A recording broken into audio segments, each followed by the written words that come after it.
আসসালামু আলাইকুম। আঙ্কেল, আপনি অনুমতি দিলে আপনার সঙ্গে একটু কথা বলতাম।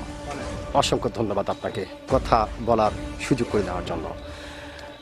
তো আঙ্কেল, সর্বপ্রথমে জানতে চাচ্ছি আপনি কেমন আছেন? আল্লাহ রহমত, মোটামুটি আপনি ভালো আছেন। তো আঙ্কেল, আপনার নামটা জানতে পারি? নাম আব্দুল মতিন সরকার।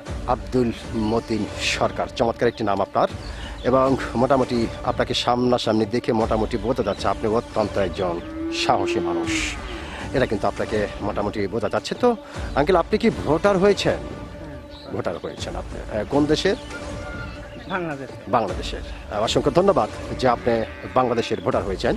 তো আঙ্কেল, যেহেতু আপনি বাংলাদেশের অত্যন্ত একজন সাহসী মানুষ এবং বাংলাদেশের ভোটার, বাংলাদেশের নাগরিক, সেই ক্ষেত্রে একটি বিষয় আপনার কাছ থেকে জানতে চাই।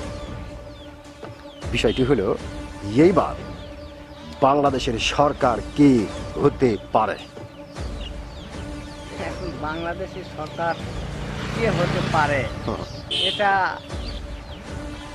আমরা সহজে বলতে পারবো না, কারণ এখন দুইটা দল, জামাত এবং বিএনপি, এই দুই দলের ভিতরে যে কোনো একটা আসবে। হ্যাঁ, দুই দলের ভিতরে যে কোনো একটা আসবে। জামাত বিএনপির মধ্যে একটা আসবে। এখন কে আসবে এটা বলা আমি পারি এই মুহূর্তে সম্ভব হচ্ছে না। তার মানে আপনি যেটা বোঝাতে চাচ্ছেন যে এই মুহূর্তে এটা বলা যাচ্ছে না যে কে আসবে, তবে সুষ্ঠু একটা নির্বাচন হলে জামাত অথবা বিএনপি এদের ভিতরে যে কোনো একটা আসবে, সেটা আমরা দেখতে পারবো। অসংখ্য ধন্যবাদ আপনাকে, অসংখ্য ধন্যবাদ। খুব সুন্দর করে আপনি এবং চমৎকার করে কথাটি বলেছেন। ধন্যবাদ আপনাকে।